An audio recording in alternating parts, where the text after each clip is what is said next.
And good morning. It is that time again, Wednesday morning, 10 a.m. to 12 p.m. Eastern Standard Time. Comenius Institute sponsored Warp and Woof Radio, where Dr. Mark Eckel and yours truly, Harold H.B. Bell, try to bring some sense and knowledge and wisdom to some of the issues that we face in our community. Dr. Mark, welcome back, brother. Oh, man, it was a great trip out to Denver. Hey, Mom, how you doing? I want you to know, HB, that I saw my mom's calendar, and my mom's calendar says on Wednesday, Mark, at 8 o'clock. I say schedule in like clockwork. I love it. Yeah, she's got me right down there. So every day on Wednesday, she's listening to you and me, the twins, you know, the brothers over here from different mothers. But there it is. Had a great time in Denver. It was a lovely, lovely time. Glad to have been there. Of course, glad to be back. We're going to go visit the grandkids this coming weekend. Beautiful. And happy holidays, Merry Christmas to all who are listening right now.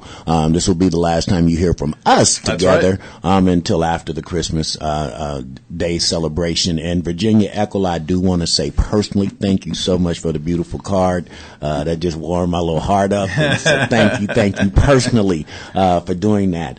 Today, Mark, we're diving in, man, and you know the topics that you breed. It's almost like we are twins because the concerns that we have in our communities, the interracial or the race problems that we face in our community, the disparity of incomes, and of course education. Which leads to a lot of those things that we just mentioned previously. Exactly. So today we're just fortunate to have Ping Chi on the show today, and he is an educator that has no box. Oh my word! When it comes to education and some of the thoughts. He has blown up the box. There is no box. In fact, actually, we're going to be talking about no box leadership a little bit later, but it's so nice to be in a collaboration with somebody like Dr. G, and I'm so pleased to be invested with him in his new endeavors with Poema Academy, which actually comes from Ephesians 2:10, that we are Christ's workmanship, and that word there in Greek is poema. We are literally poems. That's what the word sounds like. That's what the word comes from. The word poem, literally, we are his poetry. And so I'm sitting with my poet brother over here. Don't get me all fired up. And he's all excited to know that he is a poema. There you go.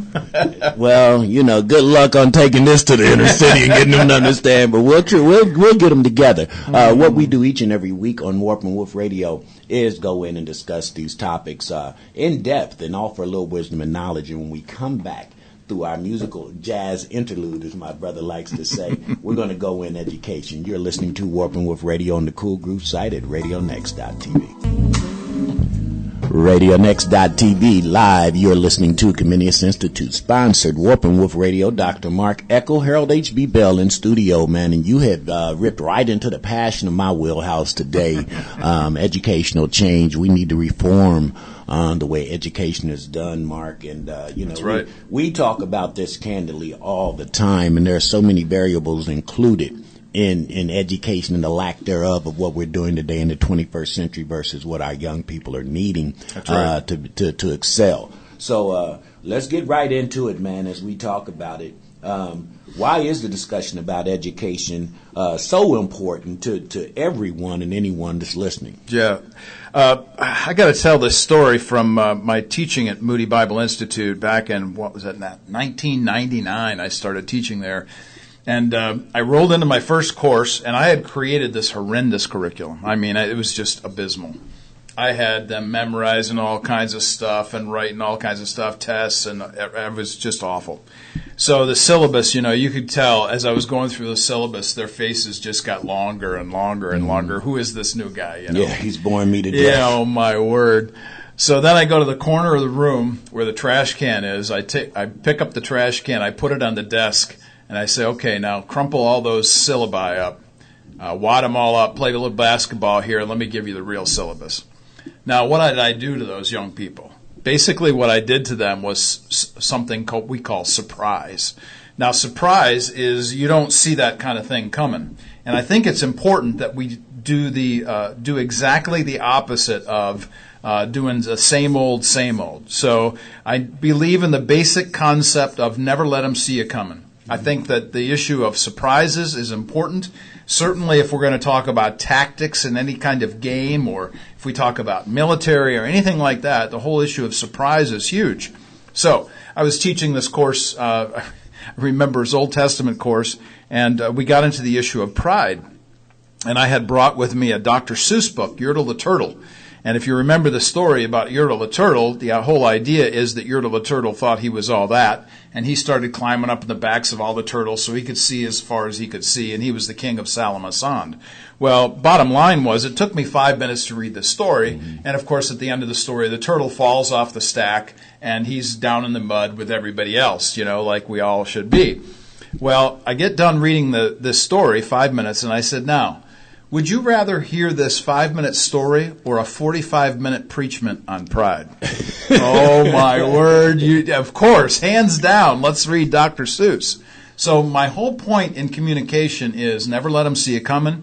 Always surprise people with where you're coming from. And never let them see the same thing being done all the time. This is a big problem in education, and we're going to get into it a little bit deeper with some other questions and issues here. But to begin with, everybody should be concerned about this because we all like to be surprised. We don't like the same thing all the time. Well, that's ironic that you mentioned the element of surprise and something new and change, man, and especially as we grow older as a community, man, change seems to be one of the hardest things that older folks need to endure. You hear me mention this all. You hear me mention this all the time. Like, that's the reason I love Virginia listening in on this show. I mean, she's 83 years old, and she has changed and understand the importance to say the way we used to communicate is not the way we can keep doing it. If the way that if the medium is the message, you better learn how to work the new medium, else you're going to be left behind on getting information.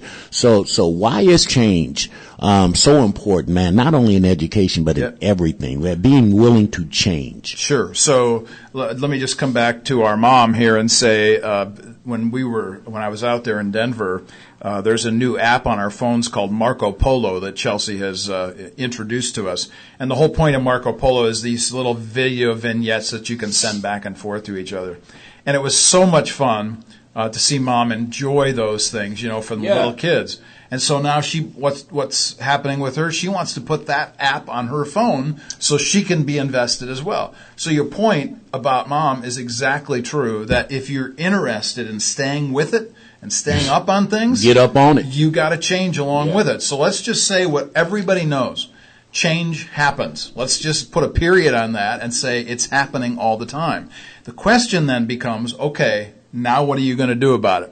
So when we talk about this, I think, from a biblical point of view. Let's begin there and say, you know what, there are things that I'm not going to be able to control, and that's outside my purview, and I'm going to say, you know what, God's sovereign, He's in control. I might not like what happens to me, but there it is. I have to deal with the change under the auspices of God's sovereignty. Then, just as much as that, I have to respond to my own responsibility. So God's sovereign, He's got everything going on, and even though stuff happens that I don't necessarily like, I get it that He's in charge. At the same time, I make my own decisions, and if I make dumb moves, guess whose fault that is? I'm not looking at heaven for that. That's my responsibility. So when we talk about change, we have to come at it from those two doctrinal standpoints. There is a God who's in charge. Stuff happens, change happens. We have to flow with that. At the same time, if we do our own changing, we bear the responsibility for those changes, whatever they might be. Absolutely, and that's the free will. And we always talk Scripture, specifically Scripture coming from Proverbs. That's what this show is really based around, the rules of how we should live and how do we weave that wisdom and knowledge together. And I know strongly when I read Proverbs, some of the Scripture and some of the things it says about change, which is directly related to complacency. Talk about Scripture, man, and how the Bible reveals, the willingness and the need to change. Right. So one of the classic passages, and I mean classic, this is old school, like you love using that phrase. This is the old school statement about change and our responsibility to it. Proverbs chapter 3, verse 5. Trust in the Lord with all your heart. Don't lean on your own understanding. So I'll just pause there and say, you've got two choices. You've got two choices. You got the trust in God or trust in yourself. Those are the issues here. And if you want to change and do your own thing, well, that's up to you. Next verse, Proverbs 3:6 says, In all your ways acknowledge him. He'll direct your paths or make your paths straight. Be not wise in your own eyes. Fear the Lord and turn away from evil. It will be healing to your flesh and refreshment to your bones. So, two paths. You got the path of God and you got your own path. Now, if you go down your own path, understand that you can't point back to heaven and say, this is your fault, because you made those decisions move. So when we talk about the issue of change and how we need to be careful about maintaining a movement in the right direction, we have to be maintaining a direction that connects to heaven. And that's what Proverbs 3 is all about. Absolutely. And that has so many different colors and flavors, as we're all individually, uniquely, divinely built. And I think that's what we have to remember as people who are serving Christ, that, man, if he would have wanted us all alike, we would all look alike and we would all be doing the same things, and this would be a real robotic type of way to get to heaven, but he loved the individualism of us. We're going to come back and talk about life events and the current state of education as it is right now. And speaking of change, some of the things that we can do and need to do. You are listening to Warp and Woof Radio on the Cool Groove site at radionext.tv. And we are back. You are listening to Comenius Institute-sponsored Warp and Woof Radio live from the Collaborate 317 RadioNext.tv studio. And if you have not had an opportunity to come out, we invite you out to 4202 North EMS Boulevard. That is about 42nd and Mount Comfort Road, and come see what we're doing out here, building nonprofits. Had a fruitful meeting this morning in our Impact LinkedIn meeting, introducing different businesses and organizations to one another, seeing how we can help sponsor ideas and resources and help two other organizations and nonprofits inside the Collaborate 317. But we are talking education today here, Mark, on Warp and Woof Radio, specifically about education and the need to change the educational model as we know it. As you know, if you don't know, I've been doing a nonprofit organization, community rural nonprofit, over the last 10 years, going up on 11 years now. How time flies, with the emphasis on educating people in 21st century tools, basically. We have been, if you don't know this, and this is before we get to life and events, Mark, we have been using the same calendar school year based off of the farming laws, where farmers and harvesting crops was the most important way to make money, or the most valuable way to make some money back in the 1800s, since 1846. 1846, man. But we're coming up on 200 years where we are still speaking of change, and we don't want to change that. My reality, and I mention this to you all the time, my reality about education is, if it's to prepare our young people for what's to happen when they get into the real world, the first thing we have to do is let them know you're not off half of a year. You're not off half of a year doing anything in real life. So, the first thing on my agenda is, okay, let's figure out how we're going to incorporate, much like Ping is going to talk about today. Let's talk about how we develop skill sets. As we're educating the principal, fundamental tools and rules of education, but also introducing them to, here's real life, and here's what you're going to be doing when you get out in this real world. And that leads us to life and current events. What do we have to know, man, about the state of education in America today? So, to your question, or to your comments. I'm sorry. I went on a rant. I'm sorry. That's good, man. I'll riff off your rant. Okay.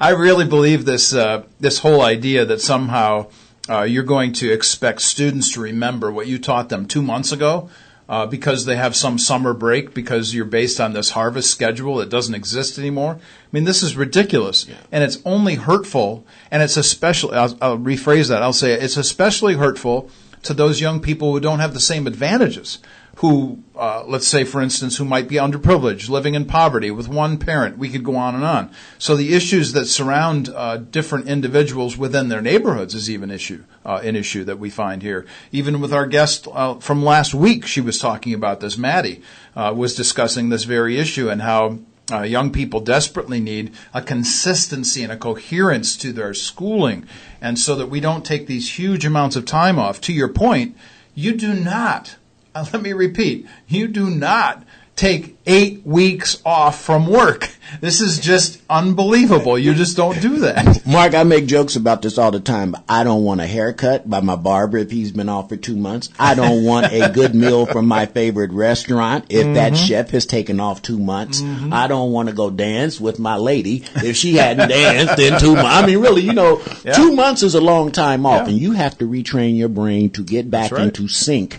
Yeah. If we say that doing something 21 days is a habit, guess what else it does? Yeah. If 21 days of not learning, that becomes a habit. Think about what these NBA teams do before a game.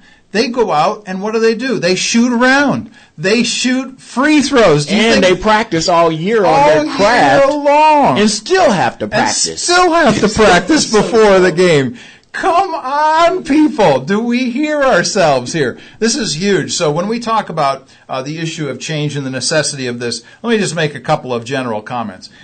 You're listening to somebody who I refer to myself as a classic conservative. That is, when I'm talking about education or life or anything else, I believe in transcendent universal principles that apply to all people, all places, all time, all cultures. I don't care where you are, who you are. This stuff matters. So when I talk about education, I'm talking about the same kind of thing that my brother HB is talking about.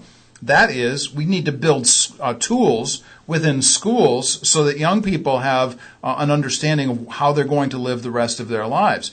We are dead set against the latest fad. We are always for the giving students a foundation from which they can build their lives. Every single student's going to be different.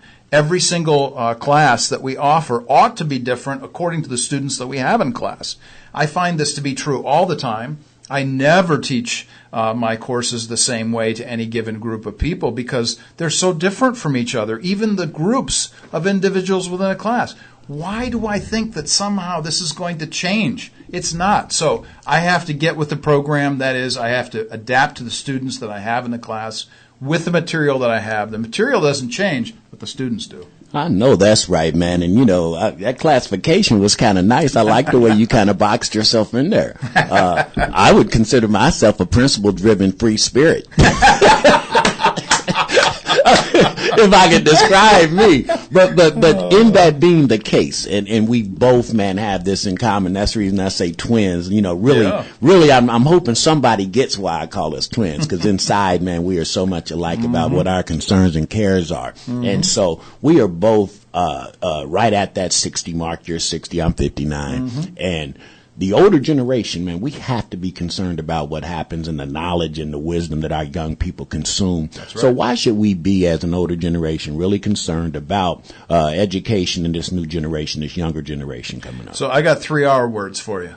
Look out. 3R words. I'm ready. Here they come. The first one's responsible.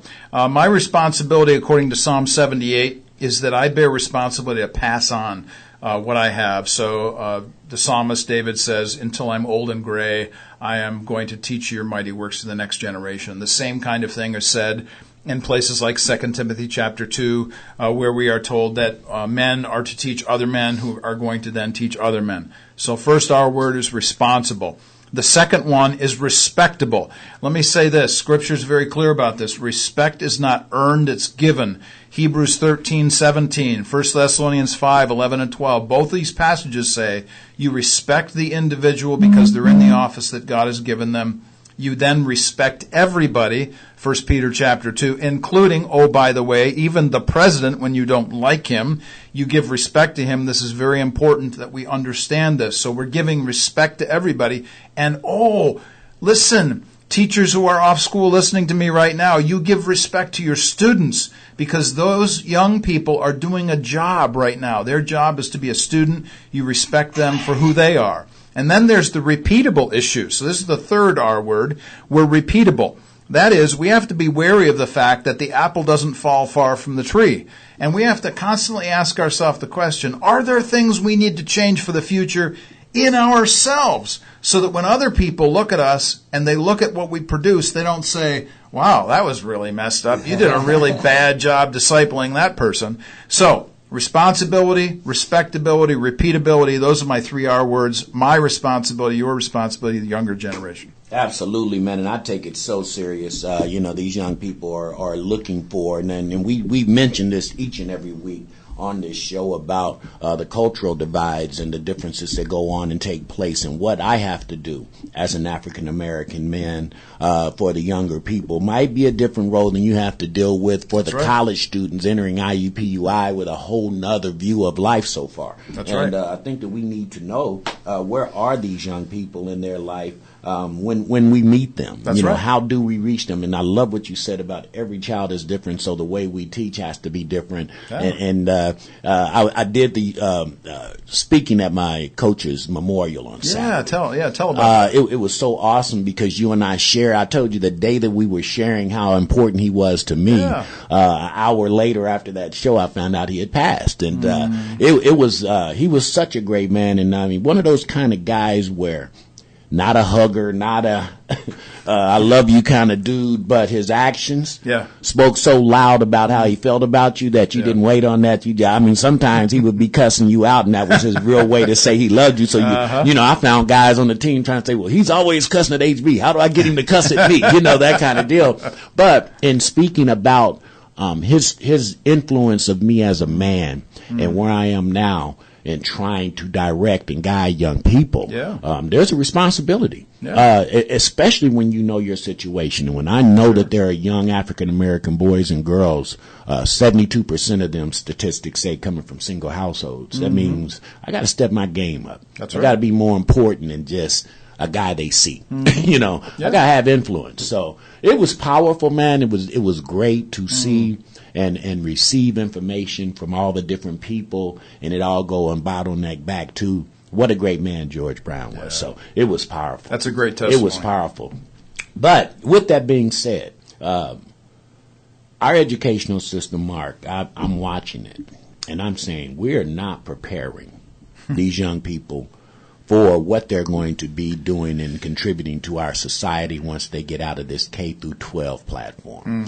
One of the things that Ping has talked about, and I've talked about, one of the things that I write for the Community World Nonprofit is entrepreneurial training. That's right. We got to get people more in tune with saying, okay, what's my passion and how can I monetize it? Why don't we hear more about education and entrepreneurship in the same sentence in our K through 12 educational system? What is that? Oh, man. What is that? I was with another one of our board members, Liz Meyer, and we were kind of brainstorming about some things, and I was pacing back and forth, and we were lobbing ideas back and forth, and she made a comment at some juncture when she said, that's really out of the box thinking.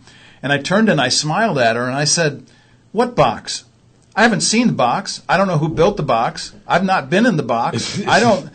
Where's the box? So we're actually developing, a couple of pastors here in the area, Chris Davis and Jerry Davis, are developing what we're referring to as what box leadership. And the question is, why should we even talk about a box? Because there really isn't one. So when we talk about the issue of being an entrepreneur, I'm going to go back to what you said before and kind of tag onto that again and talk more about the issue of tools. We need to develop in our young people the basic the basic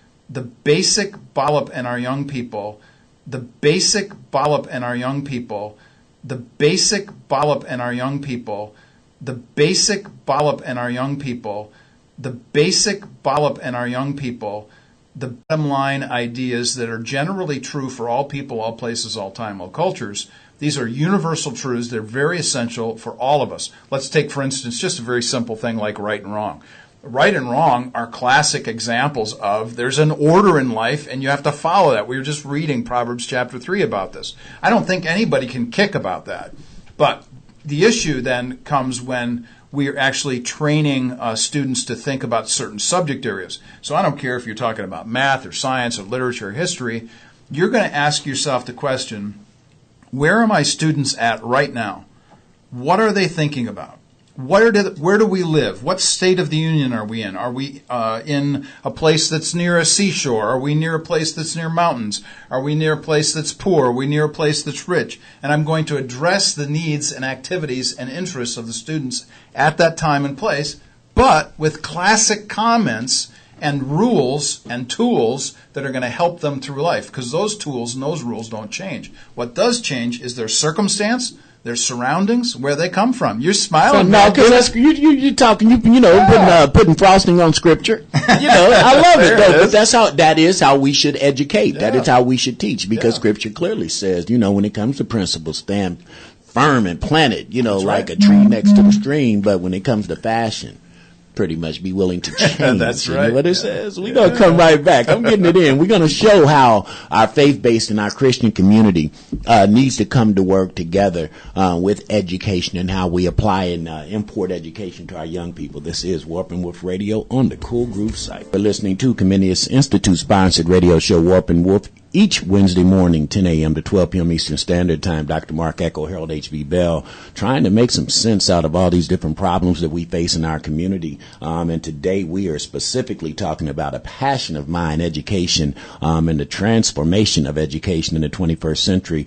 We are still using so many tactics and techniques, Mark, from the industrial age training, how to get a kid through high school to become either a factory worker or a military person, or you're going to go to post-secondary education, become a lawyer, doctor, accountant, or whatever. And this world is so different now.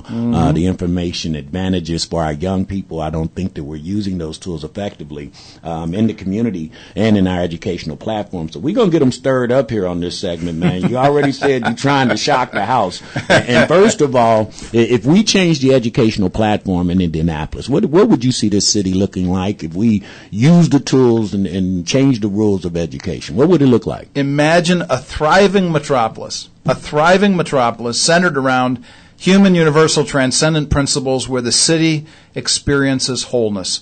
What I've just described is right out of Jeremiah 29:7, which says that God expects his people to live in the city for its welfare, for its wholeness, for its completion, so that the city might be benefited and that all the people in the city might have better welfare. In fact, 3 times in that verse, it uses the Hebrew word shalom, that we might bring shalom to the city, that the city might be shalomed for the shalom of the city. So this whole concept of there are good and bad neighborhoods, for instance, that's gone, because we're all just going to talk about neighborhoods. Just imagine if the educational values of this concept of entrepreneurial education were based on shalom, this completeness or wholeness, where the educational processes are invested with Christian thinking and Christian truths.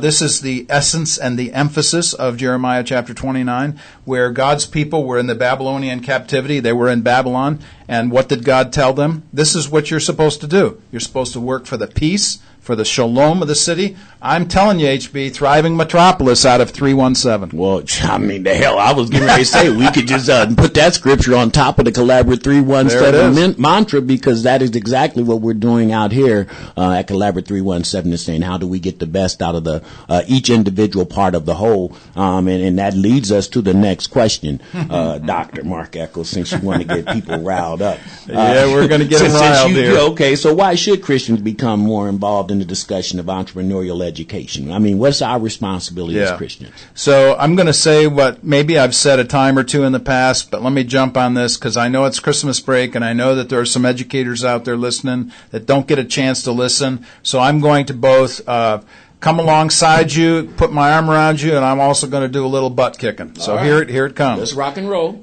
If we care about justice, okay, I'm just going to talk generally about justice, then guess what? There is justice in every arena of life. Justice simply means understanding what's right and what's wrong. And so if we're going to talk about justice generally, then we have to talk about justice and how it applies in individualized concerns or areas, one of which is education. That's what we're talking about today.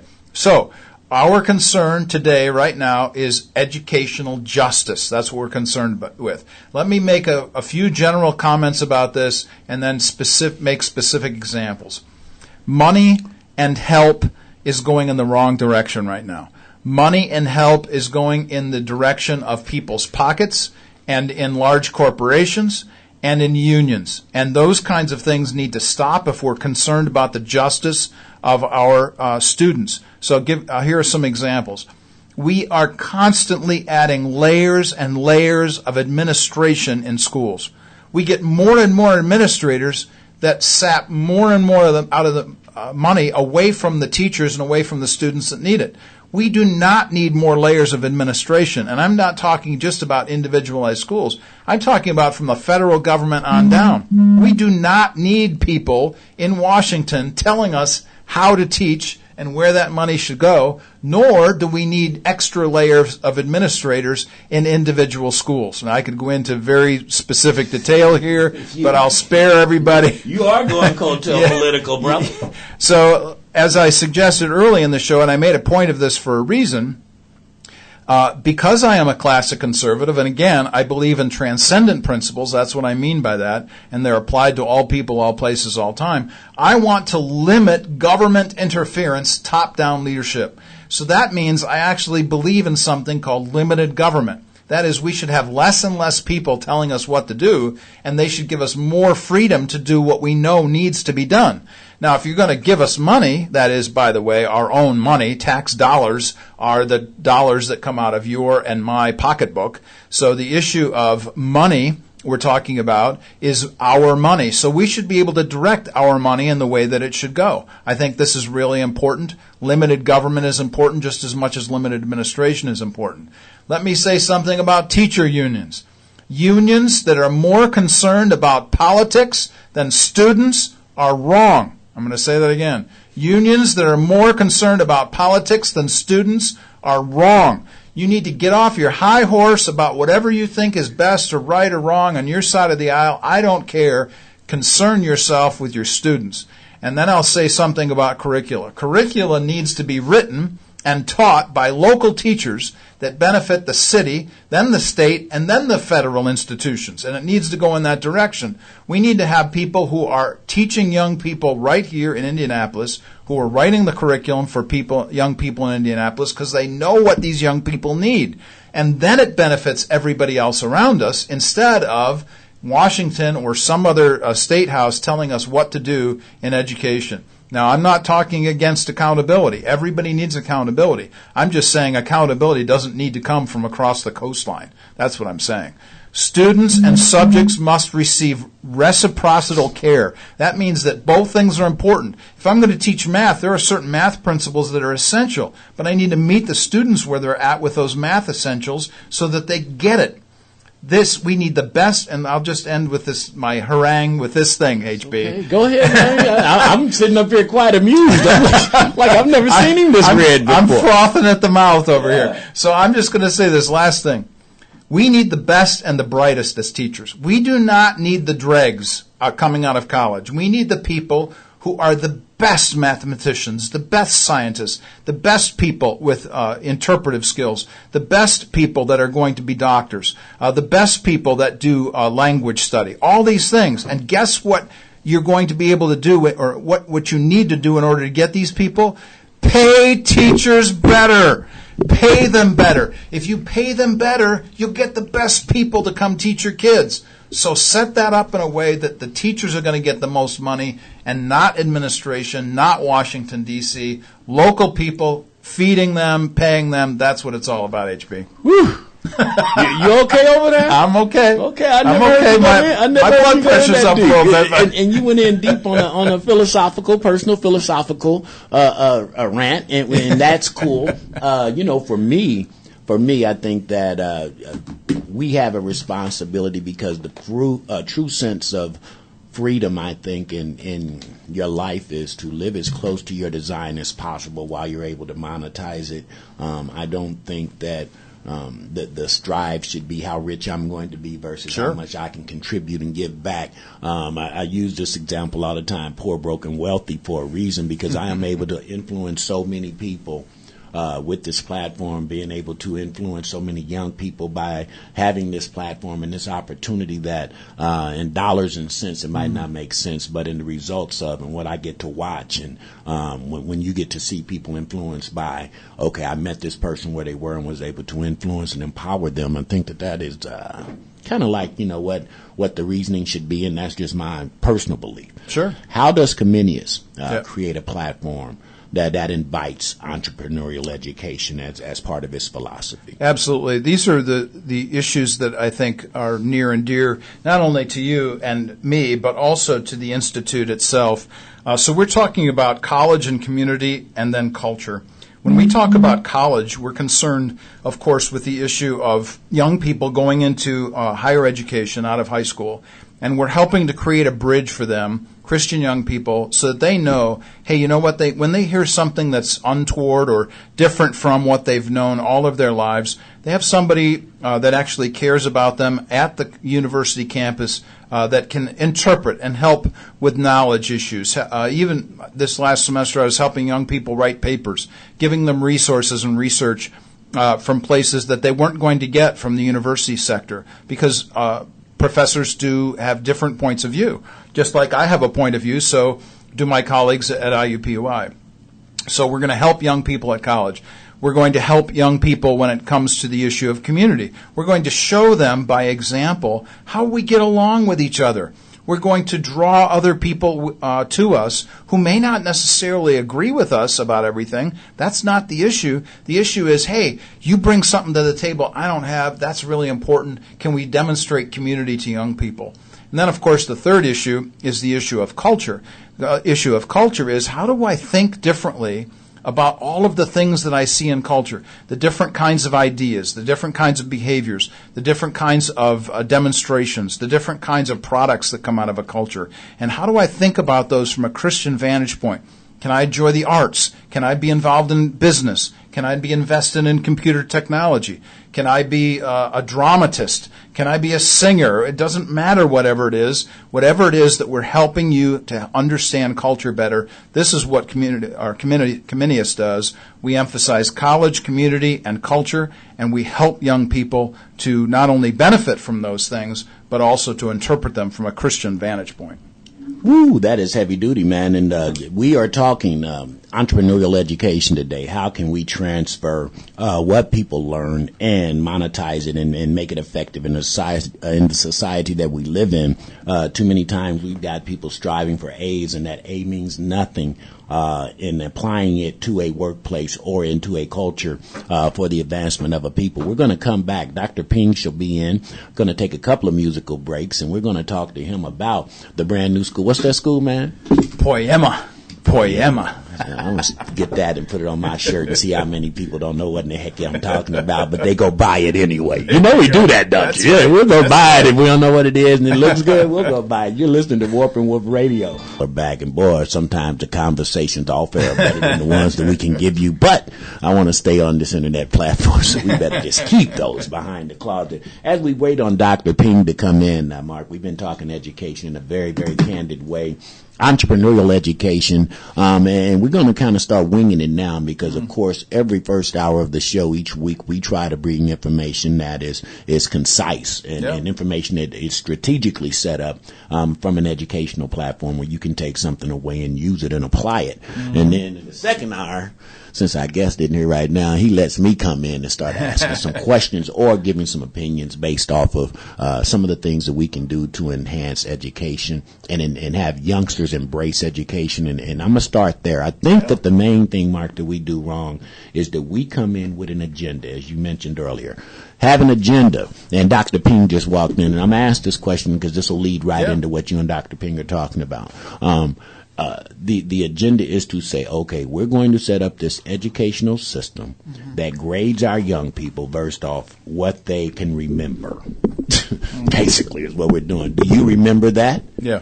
When we already know that probably 50 to 60% of the young people learn by touching and doing versus than just remembering something. And as Dr. Ping comes in and we're talking about entrepreneurial education, that's a great way for Dr. Ping to introduce himself. And then I'm going to step out the room and I want to hear what you guys have to say. About that, because we have to do this different, and we're still using old techniques and tools. Hey, Ping, how you doing, brother? How you doing? Oh, absolutely wonderful. You're on the spot, man. Go ahead and introduce yourself. Yeah, tell us a little bit about yourself, your family. Okay. A little bit about the school you're teaching at, and then we'll get into the good, deep stuff about what we think education should be. Yes, yeah. I am a high school math teacher at the Greenwood Christian Academy, and I have been teaching there for the past 7 years now. And originally, I grew up in China, and I left China when I was 21, and I went to Canada for my graduate study. So I did my master and PhD in electrical engineering. And after that, I worked as an engineer for about 16 years. Okay. And you came from China. You're talking about mainland or Taiwan? Mainland. Mainland China? Mm-hmm. And so you came here, you came to the West, you did your studies in Canada. Yeah. So are you a citizen of the U.S. now? Yes, I am. Okay. All right. Well, it's interesting that the Chinese would let you go. I mean, you're so good at what you do. Well, the thing is, when I left China, I was on a government scholarship, and I was supposed to go back. Oh. And but in 1989, there is something called the Tiananmen Massacre, the Beijing student movement. Yes. And so I was in Canada at that time, but I was very active and supporting the students on the square, Tiananmen Square. So because that, actually, I got I was put on the blacklist. Ah, so they didn't want you back. They didn't want me They back. didn't want you back. Yeah, Yeah, they didn't You're want one me of those kind of people, huh? Right, Yeah. I was definitely a troublemaker. And he's still stirring the pot here. Everybody who's still. listening, yeah, I'm still still. stirring the pot. I remember that. I remember that evening very, very specifically. I remember right where I was. I remember Dan Rather reporting that particular evening, and then I remember when they shut him off. I'll never forget that. Yeah. The live feed was gone. It was really rather an amazing time. And, of course, one of the most iconic images of all time came out of the Tiananmen Square massacre, which was the young student standing in front of the tank. Yep. Those of us who know those things, or at least understand the history of them, really do appreciate immensely what those students stood for. Yeah, definitely. Yeah. And they were fighting for freedom. I mean, that's what they wanted. Oh, yeah. And like me personally, I always rebel. You say that. I always like to challenge the establishment because I think we all know that even in this country, we have a political system, we have an education system, and they're all broke. Yes. And so right now, I think most people feel like we are not powerless.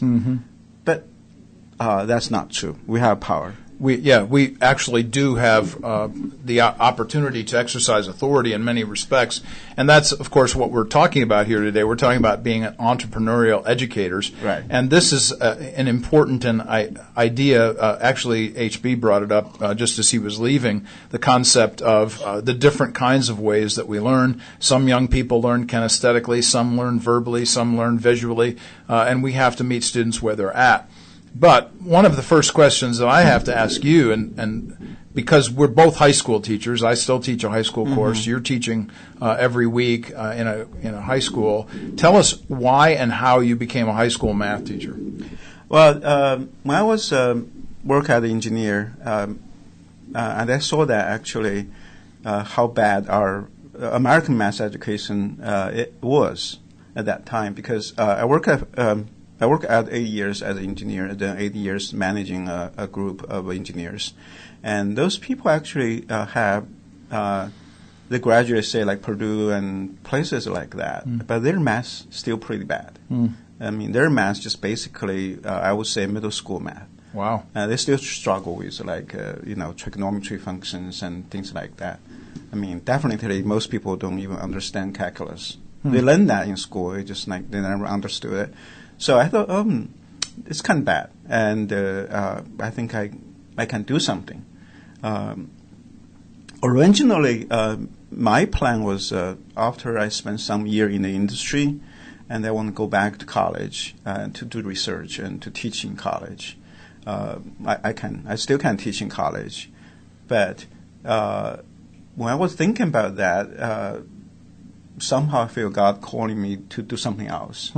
And later it became clear that God actually wanted me to go to high school because, at that time I thought that high school student, you can still do something. You can help them to understand, help them to learn. So that was always in my heart. But I thought that I have to wait until both my kids go through college, because, as both of us know, teaching does not. It doesn't pay. Yeah. Doesn't pay. That's right.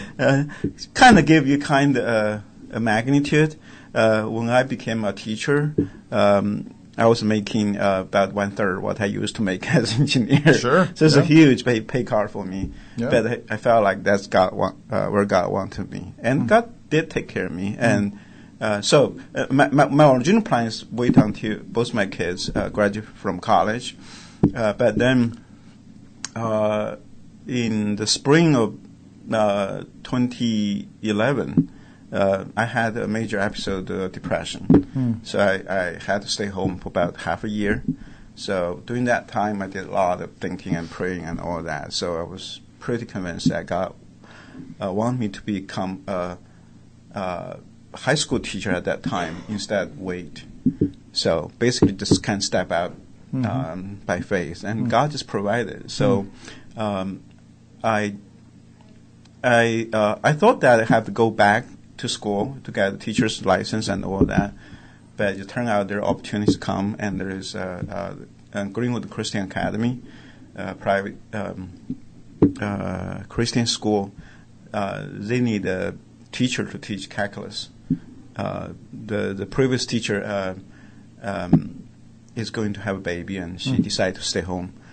So that's how it worked out. Because private school, then I don't have my teacher's license. Okay, all right. So I still don't have it. Yeah, and just by the way, and let me just speak for Dr. G as well as myself and everybody else. The issue of accreditation and certification is putting the cart before the horse. And what happens oftentimes is that people emphasize the cart so much they forget about the horse. Yep. Because here you have a man who can teach math, who can teach calculus, and you want that particular person teaching young people. You don't care if this person has gone back to take coursework that of necessity checks boxes that somebody else has set up. Yeah. Certainly this was true for me. I don't have an ed degree either. I've only had one education degree or a course in my whole life, and that was this last summer. Right. So there it is. Yeah, I think something's wrong here because of bureaucracy and all that, and they just like the local. I mean, the administration has now public school. They don't really have the power to hire people that which are qualified. Right. Like in my case, I can teach math in college. Yes. But if I go to public school, teach high school or middle school, they probably want me to have a teacher's license. Exactly. And what ridiculous notion that is. My word. Give me a break. And then a friend of mine, she is a wonderful writer, very creative writer, and she could not teach English because she didn't have a teacher's license. Yes. Yeah. This is, once again, we're judging people based not on their abilities, not on their gifts, not on their productivity. We're basing our hiring of somebody based on what some bureaucrat, some other place has said has to be.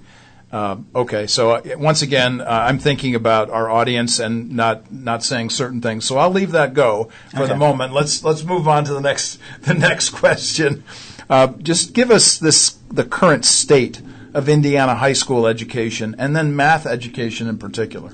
I think I have been kind of asking people around because I'm really interested in what's the state of education, because you just cannot rely on the government and the media to tell you. They don't tell you the truth.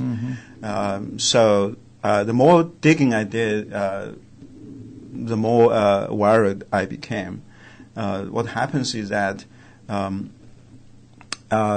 my school is private, college prep school, so that pretty much give you probably the one of the best situation there is. Yes. And IPS probably the worst. But even a school like that, or we could look at I live in Center Grove School District. Center Grove, okay. Yeah, which is the best school on the south side. Okay. And both my kids went through there. So if you just look at those schools, the good schools, and still most of their high school graduate they don't read at high school level. And they probably, this is actually not just here. This is nationwide. Yeah, nationwide. If you look at the whole nation as nation as a whole,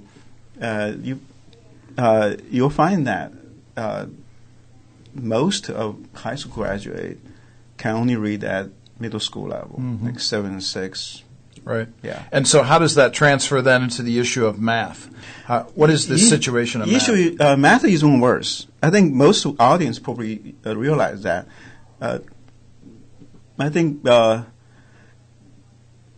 just think about most parents now, they cannot help their kids when they get to middle school. But most of the parents already had degree, even in college degrees. But their math just pretty much stuck in the elementary school level. And that's the truth for most high school graduates. What's the cause of that, do you think? What's the origin of the problem? I think the problem is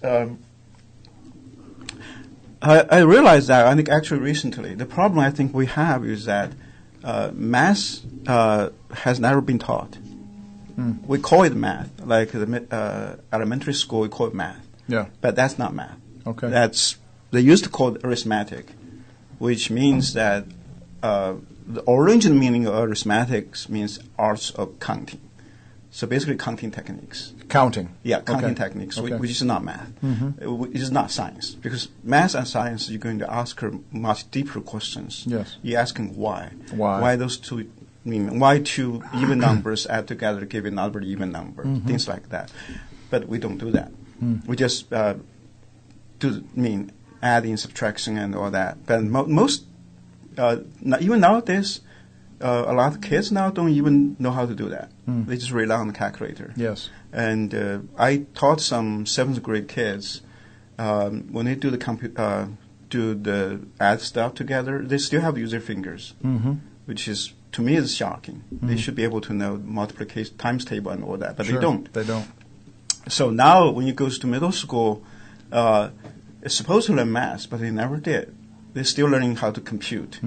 So if you look at middle school and high school, if you look at the old textbooks, all you see is how do you compute. You have the formula, you plug a number, get a number, and make sure the number is right. And most kids, they don't know what was going on. And once they get to high school level, they don't even care to know what's going on. Yeah, that's right. Yeah, so that's what I say, that we never math has never been taught in this country. Wow. That is quite the statement. Math has never been taught in this country. You are listening to Dr. G and Dr. Eckel and Dr. Bell. Go ahead, sir. I just want to say this as a listener. A lot of times when we educate, we forget that the people we are trying to impart knowledge to have to have some type of connected reason to want their brain to absorb what it is that we're trying to teach. And I don't think, other than buying stuff, do little kids, especially, who did not start in business, we have to make education exciting or something that they can grab onto, because just math and calculus isn't going to stimulate the mind of a young person. How does it apply in my world is what they want to know. And if we can figure that out, we're better. We're going to come right back. Warp and Woof Radio on the Cool Groove site. Dr. Ping, Dr. Eckel in here getting it in. And we are back. Warp and Woof Radio at RadioNext.tv at the Cool Groove site. We have been doing this for 2 years. Let me just give you a little bit of a promo in the next couple of weeks. Next week we have the chaplains, the chaplains of the State House coming in. We can't wait to have them here. That'll be a great time for us.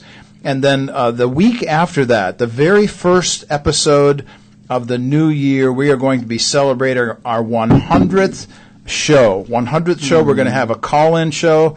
We're going to be putting some things up on social media where people can respond. All of the folks that have been on the show in the past are all invited to come in and say a good word here. We love to have all those folks come back, but that's what we have to look forward to here in the coming year. Right now, you're listening to Warp and Woof Radio discuss the issue of entrepreneurial education. And Dr. G and Dr. Eckel are in the house, both educators. We're very much concerned about the state of education. And let's come back to something that we were talking about off air, Doctor, as we talked about the issue of math. Tell us about the background of math, why math came to be, and then connect it to something you and HB were going back and forth on. All right, yeah. The thing is, well, kind of a little bit of background. The reason kind of got into math is because I love physics. Not physics. I love philosophy. When I was a little kid, 10, 12-year-old, I was thinking where I come from, you know.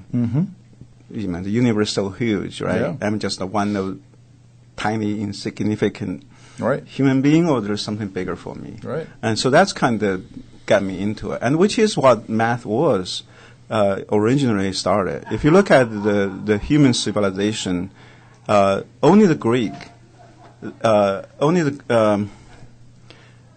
Greeks started the math. So when we talk about math today, everything started as geometry. Geometry is the first branch of math. Before that, it's mostly counting techniques.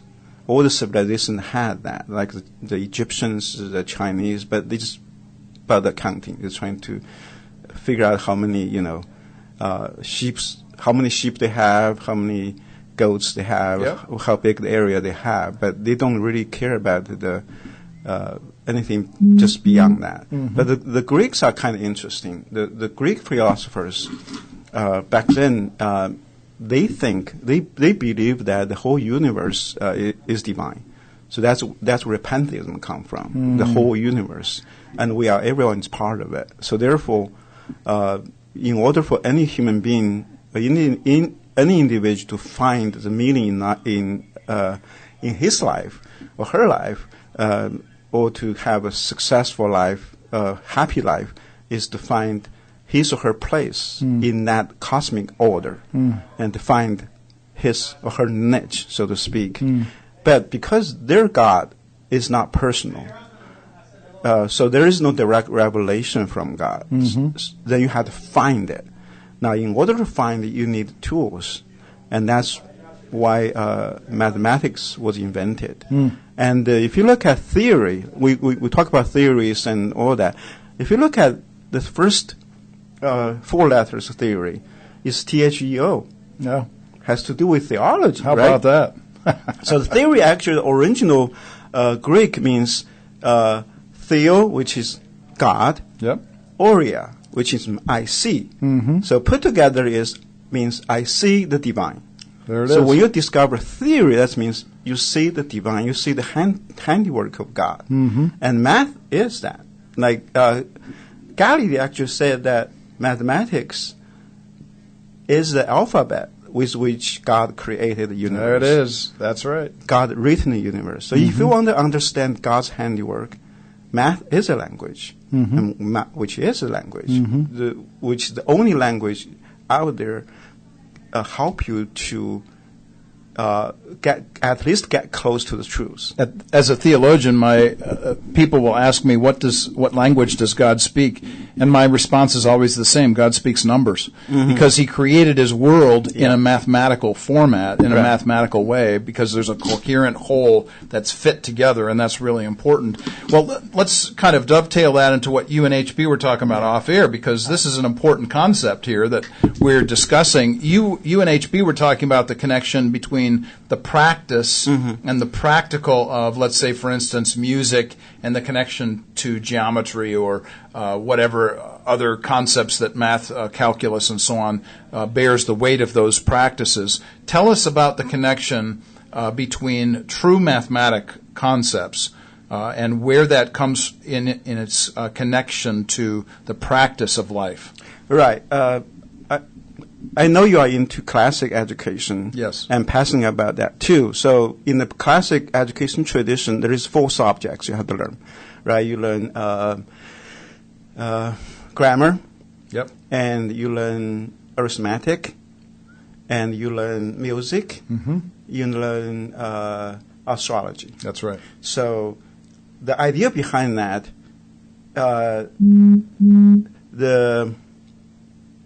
you also learn geometry. Geometry was first, as you suggested earlier. Yeah, it was first mathematical branch, first branch of mathematics. So the idea behind why they put those subjects for the classic education is that music is basically numbers. That's right. Music is the movement of numbers. Astrology is the movement of geometry, the patterns and all what you see. So that's the idea behind. Back then, when they look at things, they think about the whole thing as, how do you say that? Coherence? A coherent whole thing. Yes. But nowadays, we just cut them to small pieces, and each one has nothing to do with each other. There it is. So if I teach math, I cannot talk about history. I cannot talk about theology. But back then, that's what everything got connected. Everything was, yeah. Right. Because how do you separate math from philosophy? Right. How do you separate math from theology? You can't. You can't. But nowadays, that's what's happening. This is a huge and important issue, and it goes to one of the doctrines of the church. Quite frankly, I'll just add my 2 cents here about this. One of the doctrines of the church that's often missing in teaching and preaching is the concept of coherence. Actually, one of the concerns of Warp and Woof, the vertical horizontal threads that make fabric, Colossians 1:17, by him, by Jesus, are all these things held together. Right. So we actually have a creator who is personal and eternal, who has made all things to work and function properly together. Yeah. So let's take that a step further. You mentioned classic education just a moment ago, and in classic education we talk about the trivium method: grammar, logic, and then rhetoric. That is, how do you speak it, or how do you communicate or persuade somebody. So tell us a little bit about how. Let's kind of segue now into, if you were going to teach math in your perfect school, okay, your perfect school, how would you go about the process of teaching this? Yeah, I think it's go back to what you said, the trivium. So you have grammar, you have logic, you have expression. And basically grammar teaches you the fundamentals, which is good for small kids, memorization, times table, and all that. And you got into logic. Logic, in terms of math, is going to be algebra. And then when you get to expression, and that's where you get into geometry, you get into calculus. But that is not how things teaching nowadays. Now, even for the language, right now it's just pretty much grammar. They don't even teach grammar anymore, which is worse. Yes. There's no logic. Yes. They don't teach you logic. They don't teach you how to express yourself. Right. So it's basically just memorization. You memorize basically vocabulary, right? It's just memorize words and all that. And same thing happening to the math. It's just memorization. So never go beyond to logic, not even talk about expression. So now we actually have those kids, when they go through college or go through high school, they don't know how to express themselves. All they can say is what they feel. Right. And even if they can not express their feeling. Right, that's why we say they are using like all those bad words. Yes, because they couldn't find the way to express what they feel. They just cursing it, and that's what we have now, which is pretty pathetic. Yeah. So we've lost we've got the grammar down in the sense that we know that there are concepts and ideas that are essential building blocks. That's the grammar. Then we move into logic, helping young people to understand, how does this thing work? Yeah. So how does this thing work? And then ultimately, how do we go about expressing ourselves? So we're really missing the last two of the trivium, it seems. Yeah. And now in the past, I would say 20 years, they are also taking away the grammar part of it. Like I have, I tutor a foster home kid. He's 8th grader, and he cannot do multiplication beyond 3. And he said he never learned it in school. And I heard from somewhere like IPS don't teach times table anymore. Wow, I didn't even realize. Yeah, maybe it's not true, but if anyone out there, you could if you know, appreciate feedback. But that's what I heard. But at least from people I know, the kids I know, they don't know how to do multiplication. They just cannot do it in their head. They have no basis by which to have any kind of concept. So all they know is to push buttons. Yes. They know how to push buttons. So we're basically correct. We are creating technocrats. We are creating people who are all about the technology, but have no sense of even how that technology came to be. Right, and they don't even really know how to use it. Mm-hmm. The mindset now I find so prevalent in schools nowadays that the student wants you to tell them how to do it. Right. Yeah. Just tell me what I need to know so I can pass the test. Right. Exactly. And if you say, "Go figure it out," and they will freak out. Yeah, they will. They don't like it. Yeah. Especially the high school student.